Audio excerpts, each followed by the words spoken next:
लोकसभेच्या 23 जागांवर ठाकरे गटानं दावा केल्याचं समजतंय। त्या 23 जागांची यादी लोकशाहीच्या हाती लागलेली आहे। ठाकरे गटाकडून लोकसभेची जय्यत तयारी केली जाते। राज्यातील कोणत्या जागांसाठी ठाकरे गट आग्रही आहे असा सवाल उपस्थित केला जात असतानाच त्या 23 जागांची यादी लोकशाही मराठीच्या हाती लागलेली आहे। राज्यामध्ये महाविकास आघाडीनं लोकसभा निवडणुकीची जोरदार तयारी सुरू केली आहे। उद्धव ठाकरे गटानं 23 जागांवर दावा केलाय।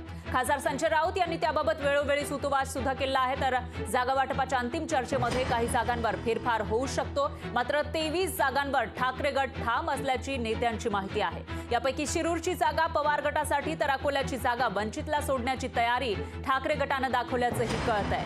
तर आता 23 जागांची ही जी यादी आहे ती लोकशाही मराठीच्या हाती लागलेली आहे। ठाकरे गट 23 जागा लोकसभेच्या लढवण्यावर ठाम असल्याचं दिसतंय। त्या 23 जागा नेमक्या कोणत्या आहेत ते पाहूयात ग्राफिक्सच्या माध्यमातून।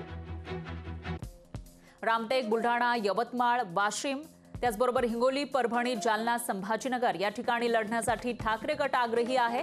तर नाशिक, पालघर, कल्याण, ठाणे, मुंबई उत्तर पश्चिम, मुंबई दक्षिण या ठिकाणी सुद्धा लोकसभेची जागा लढवण्यासाठी ठाकरे गटानं तयारी चालवलेली आहे। तर मुंबई ईशान्य, मुंबई दक्षिण मध्य तसंच रायगड, रत्नागिरी, सिंधुदुर्ग या लोकसभेच्या जागेवर सुद्धा ठाकरे गटानं दावा केलाय।